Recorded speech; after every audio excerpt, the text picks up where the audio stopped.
Hello guys, আসসালামু আলাইকুম রহমতুল্লাহি ওয়া বারাকাতুহু। আজকে ঘুম থেকে সকাল সকাল উঠে নরসিংদী থেকে ঢাকার উদ্দেশ্যে রওনা দিলাম। কিন্তু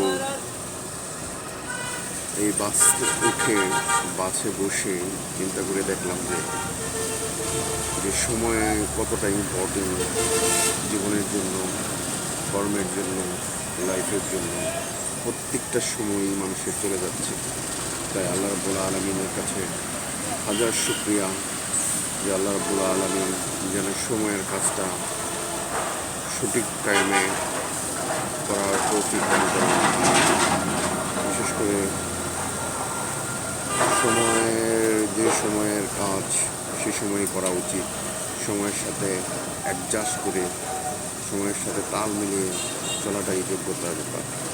তো আজকে বাসে বসে চিন্তা করে দেখলাম যে সময়টা চলে যাচ্ছে, প্রত্যেকটা সময়কে কাজে লাগায়